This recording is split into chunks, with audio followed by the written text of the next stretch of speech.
Hey, it's GingerAirsoftReports here, and I have another gun review for you today. This is of the G36C. Great gun, very compact, pretty accurate, one stock. And before I get into the review, like always, let's get a little into the history of the actual gun. The H&K G36 was designed from 1990 through 1995 and is gas operated and uses a rotating bolt. It was designed to replace the aging G3, which entered service in 1959. The G36 formally entered service in 1997 and spawned many variants such as the G36K, the MG36, the G36E, and the G36C. The G36 and the G36K both feature a dual combat sight with a short-range reflex sight and a 3x zoom scope. Other models such as the G36C have long Picatinny rail instead of a scope.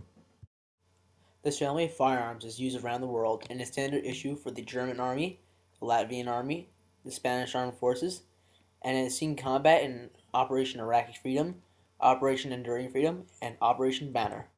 The gun itself comes in a big black box, and it says G608 on it. In the right corner, it has the picture of the G36C, and in the left corner it has a description of specs of the gun.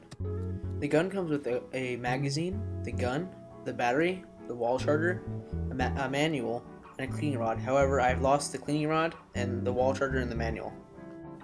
The gun does feature a bright orange chip as demanded by law, however it is way too bright. To insert the battery, first take out the body pin in the front of the handguard, then remove it, and then pull off the handguard. After doing this, connect the battery, place it down flat on the barrel, then move the wiring to the side.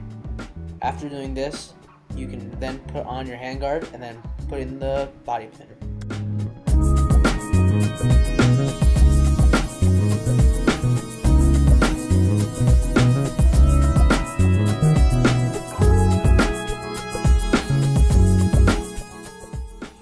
Included with the gun is a bottom rail, which you can use to attach a vertical grip. However, you can also attach a Magpul angle grip. However, what is missing from the gun are side rails, which you can buy from UTG for about $15. The body of the gun is made of a cheaper type of ABS plastic. It's very shiny and it has a little bit of smoothness to it. The magazine is a normal 470 round G36 magazine, and it's an AK style mag release, and you just push it in to insert the magazine. The fire selector consists of safe, semi, and full auto.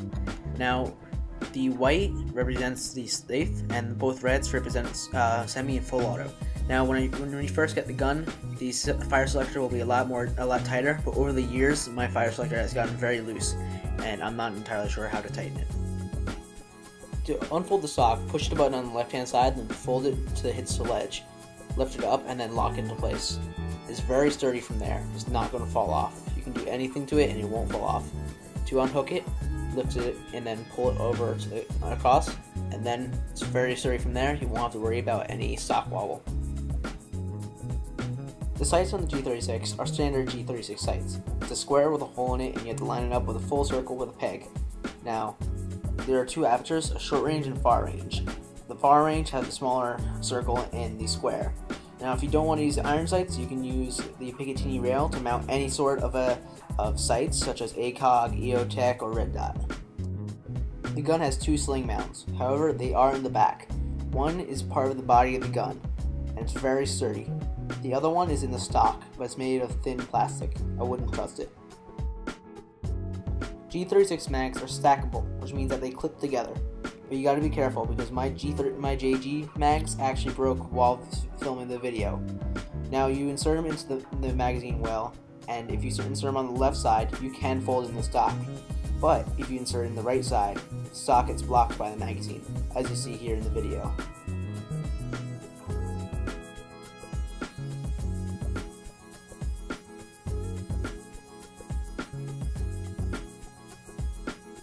The rubber butt plate of the gun is very nice and comfortable. It has very nice texture, but if you want to remove it, you can simply by peeling it away. If you want to replace it, you can. And to reinstall, just place it back on and you're ready to go. The charging handle is ambidextrous, which means it can be pulled either way. Now, in order to access the hop-up unit, you pull it back, and then you can access the hop-up. But you can also lock it back by pushing down. Now, the hop-up is plastic, however, it's very effective. You will not have any flyers, but if you have a worn barrel like mine, then it might have a couple flyers. The G36 and the AUG essentially have the same gearbox except for a different trigger assembly. You'll expect to find the same things such as the same gears and the same motor. My G36 came with 6mm bushings, but the modern version has 7mm bushings. However, they are made of nylon, so you should replace those. The piston, I noticed, has very lousy compression. It does not, the O-ring is not tight enough, and it just wiggles around. I would recommend getting a new piston, shim it, and new bushings.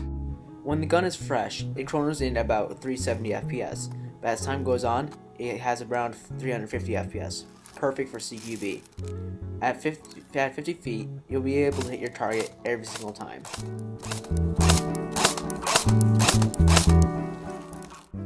At 75 feet, you'll have no problem hitting your target.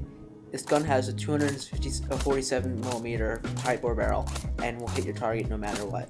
It is a very accurate gun. At 132 feet, the gun was able to hit the tree 8 out of 10 times. This means at 150 feet, you should still be able to hit the target a few times.